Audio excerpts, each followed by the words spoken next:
Today's story is an adaptation from The Athletic. If you like it, go and subscribe at theathletic.co.uk/Tifo Football to read more stories that you won't find anywhere else.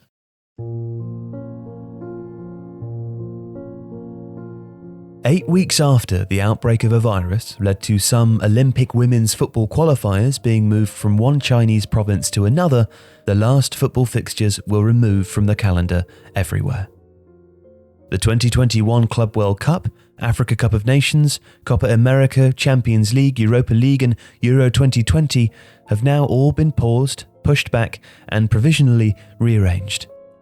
On March the 12th, a day before Arsenal manager Mikel Arteta contracted COVID-19 and the Premier League was forced to suspend its season, European football's governing body UEFA invited its 55 member associations, the European Club Association, European Leagues and World Players Union FIFPro to discuss how the game should tackle the coronavirus outbreak.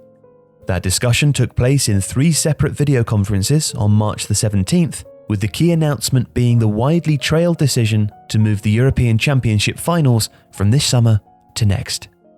And in a joint statement signed by the 4 presidents of the ECA, EL, FIFPro and UEFA, it was also revealed that the Euro 2020 playoffs, scheduled for later in March, will hopefully take place in the now vacated June international window.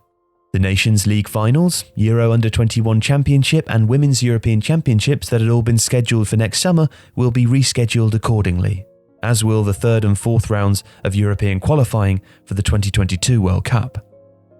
On the club side, a commitment was made to complete all domestic and European competitions by the end of the current sporting season, i.e. 30th of June 2020 at the latest, should the situation improve and resuming playing be appropriate and prudent enough. To facilitate this, there will be possible limitations or drops of current exclusive calendar slots, which means domestic games might be scheduled at the same time as European club fixtures and European games might have to take place on weekends. But, and this is potentially very significant, it was also admitted that further possible adaptations to next season's qualifying rounds for the Champions League and Europa League, which usually start in early July, might need to be considered in case of late completion of the 2019-20 season, i.e. after the 30th of June 2020. And it was also announced 2 working groups would be set up. One to look at the fixture list and how best to complete the current season in a coherent manner, and another to assess the economic, financial and regulatory impact of the outbreak and propose measures to mitigate its consequences.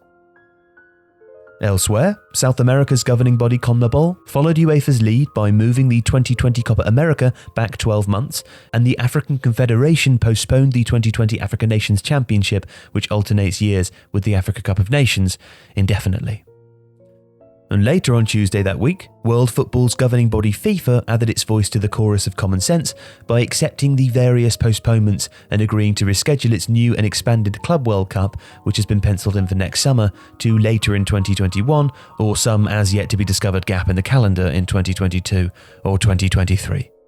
Now, if that sounds like the very least it could do in terms of leadership, it did also commit $10 million to the World Health Organization's COVID-19 Solidarity Response Fund and suggested setting up a global football assistance fund to help members of the football community affected by the crisis. And the need for such a facility was confirmed quickly when Barnet, a former English Football League side now in the 5th-tier National League, announced it was putting all non-playing staff on notice. As FIFPro General Secretary Jonas Bar Hoffmann told journalists on a conference call on Tuesday, "Our industry employs hundreds of thousands. There is the potential for it to turn ugly very quickly." The different football bodies have agreed to postpone their tournaments for the simple reason that everyone, apart from those like West Ham United Vice Chair Baroness Karen Brady or Southend United owner Ron Martin, who have obvious agendas, agrees that priority must be given to finishing the season. To do anything else will only spark rows, resentment, and reams of billable hours with lawyers. Now that might happen anyway, but what was impossible a week ago when Euro 2020 was still starting in Rome on June the 12th is now less impossible. Of course, nobody believes that football will be resuming in England or anywhere else at the beginning of April, which is when the initial pause is programmed to expire.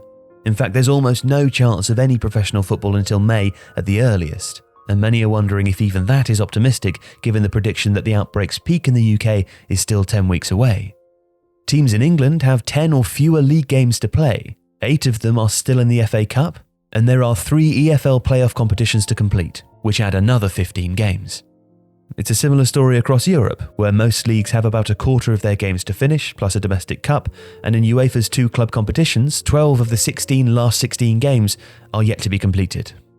With some creative thinking, the best efforts of the players, and a bit of luck that not too many of them will be self-isolating at once, it is just about feasible to squeeze all of that into 9 weeks of non-stop football.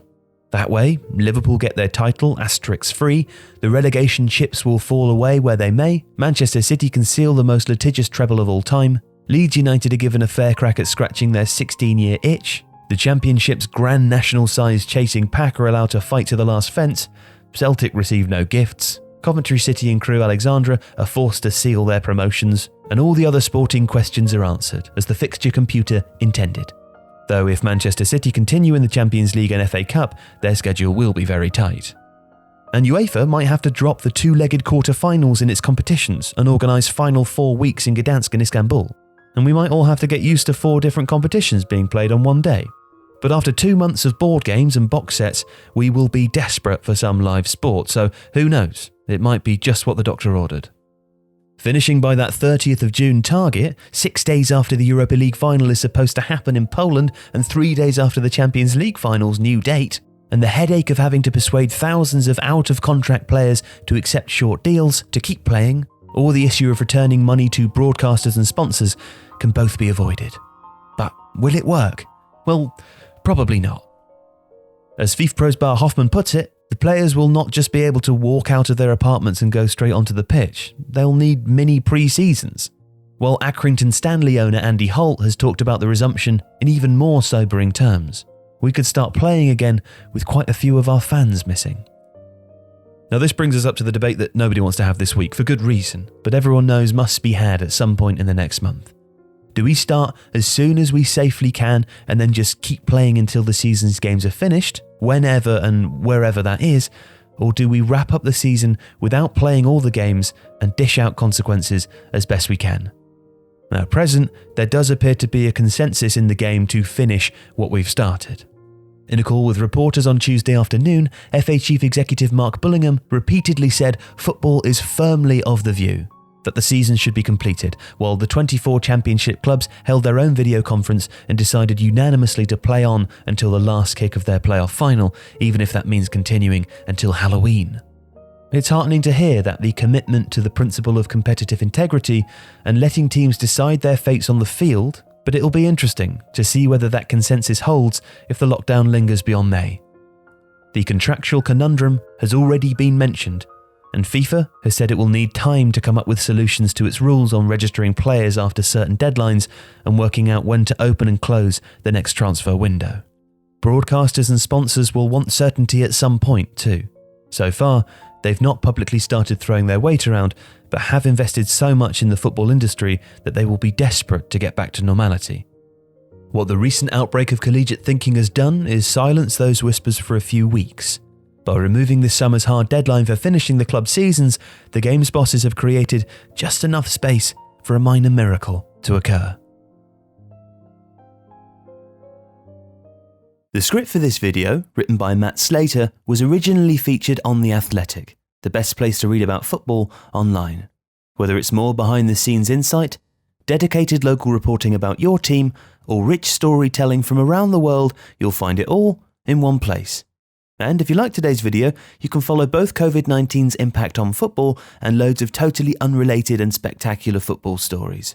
So, get a 7-day free trial by visiting theathletic.co.uk/Tifo Football and get 50% off if you sign up for an annual subscription. To support Tifo, support The Athletic. Thanks for watching.